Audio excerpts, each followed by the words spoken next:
إن الحمد لله نحمده ونستعينه من يهده الله فلا مضل له ومن يضلله فلا هادي له وأشهد أن لا إله إلا الله وحده لا شريك له وأشهد أن محمدا عبده ورسوله أما بعد وعليكم السلام ورحمة الله وبركاته.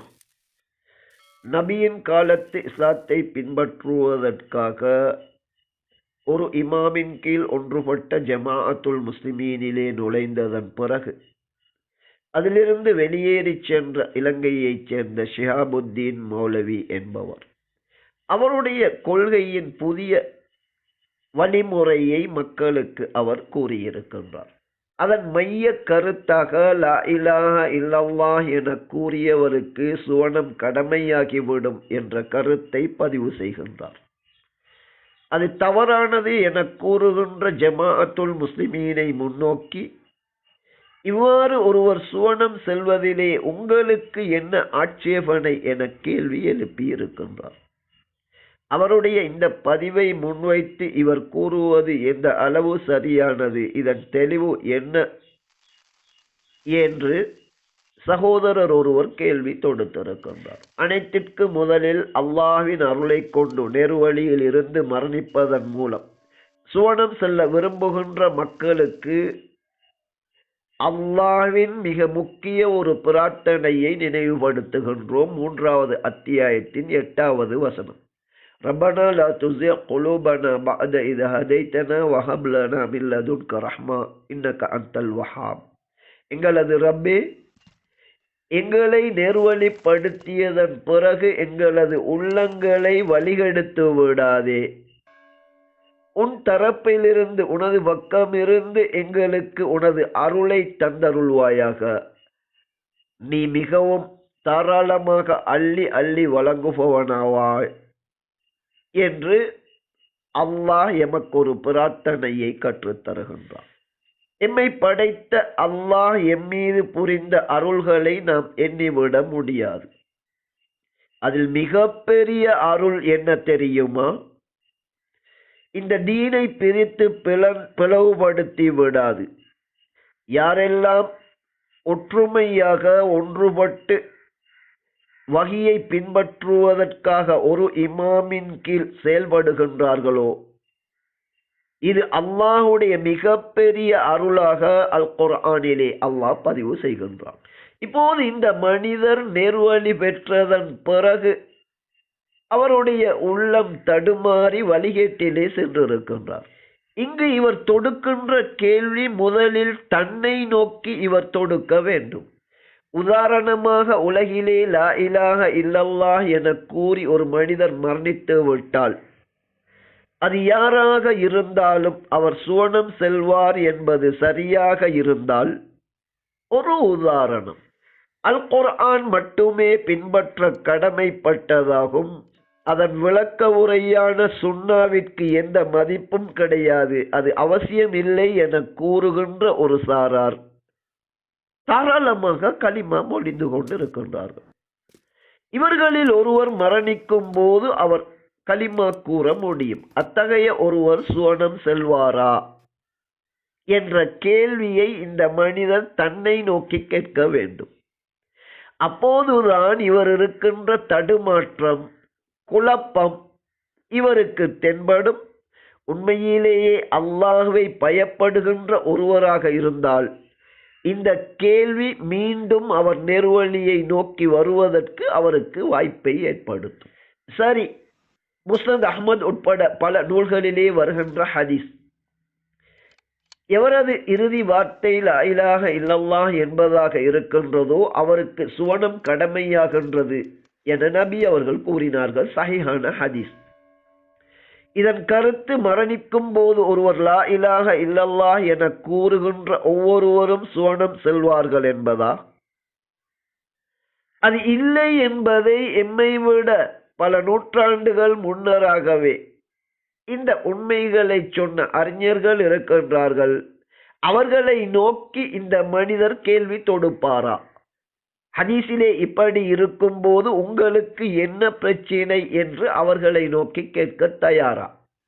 உதாரணத்திற்காக சஹீஹ் புகாரி என்ற மிகச்சிறந்த ஹதீஸ் நூல், இதற்கு விளக்க உரை எழுதிய மிகப்பெரிய அறிஞர் இமாம் இப்னு ஹஜர் அவர்கள். இவர்கள் என்ன கூறுகின்றார்கள் என்பதற்கு காது கொடுங்கள். இந்த லா இலாஹ இல்லல்லாஹ் என்று இந்த ஹதீஸிலே அல்லது இது அல்லாத ஹதீஸ்களிலே கூறப்படுகின்ற அந்த வார்த்தையின் கருத்து வெறும் லா இலாஹ இல்லல்லாஹ் என்பதல்ல, கலிமத்தா அஷ்ஷஹாதா, ஷஹாதாவுடைய 2 வார்த்தைகளும் அதிலே வர வேண்டும். அதாவது அல்லாஹ்வை மட்டும் ஏற்றுக்கொள்வது போதுமானதல்ல, இறுதி தூதராக நபி அவர்களையும் ஏற்றுக்கொள்வதாக அவர் கூற வேண்டும். நிபந்தனை வந்துவிட்டதல்லவா? நிபந்தனை சரியானது. அல்லாஹ்வை மட்டும் ஏற்றுக்கொள்வதால் ஒருவர் சுவனம் செல்ல முடியாது. அல்லாஹ்வின் இறுதி தூதராக ஏற்றுக்கொள்ளாத ஒருவன் முஸ்லிமாக முடியாது. நாம் என்ன புரிந்து கொள்ள வேண்டும் என்றால், ஒரு ஹதீஸின் அதற்கு அவசியமான விளக்கங்கள் ஏனைய ஹதீஸிலே கூறப்பட்டிருக்கும். இந்த மனிதர் தடுமாறியது போன்று குருட்டு விளக்கம் எடுத்துவிடக்கூடாது. தனக்கு தெரியவில்லை என்றால் உலமாக்களிடமிருந்து கற்க வேண்டும். அடுத்த கேள்வி யாரை நோக்கி இவர் கேட்க வேண்டும் என்றால், இமாம் புகாரி அவர்களை நோக்கி இவர் கேள்வி தொடுக்க வேண்டும். சஹீஹ் புகாரியிலே 5827வது இலக்கத்திலே இவ்வாறு லா இலாஹ இல்லல்லாஹ் என கூறி அதிலிருந்து மரணித்து விட்டால் அவர் சுவனம் நுழைவார் என்ற ஹதீஸை பதிவு செய்த இமாம் புகாரி அவர்கள், இவர் போன்றவர்கள் வழிகேடர்கள் உருவாகுவார்கள், தப்பர்த்தம் கொண்டு விடுவார்கள் என்பதற்காகவோ என்னவோ அதன் கீழே ஒரு முக்கிய குறிப்பை பதிவு செய்து விடுகின்றார்கள்.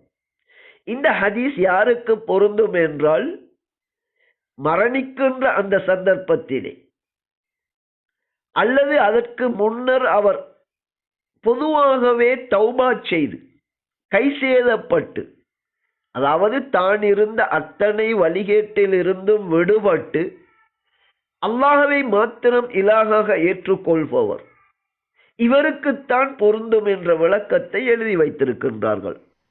இப்போது இமாம் புகாரியை நோக்கி இந்த நேர்வழி பெற்றதன் பிறகு அறிவு குறைவால் அல்லது வேறு காரணங்களும் இருக்கலாம், வழிகேட்டில் சென்ற இந்த மனிதர் இமாம் புகாரியை நோக்கி, ஹதீஸிலே லா இலாஹ இல்லல்லாஹ் என்பது எந்த நிபந்தனையும் இல்லாமல் இருக்கின்றது, அவர்கள் சுவனம் செல்வதிலே உங்களுக்கு என்ன ஆட்சேபனை என அவர்களை நோக்கி இவர் கேட்பாரா? இறுதியாக இன்னல்லதீன காலு ரப்புன அல்லாஹ் சும்ம இஸ்தகாமு, எங்களது ரப் அல்லாஹ் தான் என கூறி அதிலே உறுதியாக இருந்தால் அவர்களிடம் வானவர்கள் வந்து, பயப்படாதீர்கள், கவலைப்படாதீர்கள், உங்களுக்கு வாக்களிக்கப்பட்ட சுவனத்தை கொண்டு நன்மாராயம் பெறுங்கள் என கூறுவார்கள் என்று அல்லாஹ் கூறுகின்றான். இப்போது இந்த ஆலிமாக இருந்தும் தடுமாறி வழிகட்டு சென்ற இந்த மனிதர் அல்லாஹ் சொல்லுகின்ற இந்த உண்மையை குர்ஆன் வசனத்திற்கு ஏனைய வசனங்களின் விளக்கம் அல்லது அந்த விளக்கம் கூறும் பொறுப்பு சுமத்தப்பட்ட நபியின் விளக்கம் இல்லாமல் அல்லாஹ்வை ரப்பாக ஏற்றுக்கொண்டவர்களுக்கு சுவனம் கிடைக்கின்றது என்ற வழிகேடான கொள்கையை பரப்புவாரா? நடைமுறை உதாரணம் கூட மேலே ஒரு உதாரணம் கூறினோம். மற்றொரு உதாரணம், இறுதி தூதரை மறுக்கின்ற தான் நபி என வாதிக்கின்ற 30 பொய்யர்கள் வருவார்கள். ஆனால் அவர்கள் அல்லாஹ்வை ஏற்றுக்கொள்ளுவார்கள். இன்றிருக்கின்ற அஹ்மதியாக்களை போன்று இவர்கள் உறுதியாக அல்லாஹ்தான் எங்களது ரப் என கூறுவதன் மூலம் சுவனம் கிடைக்குமா?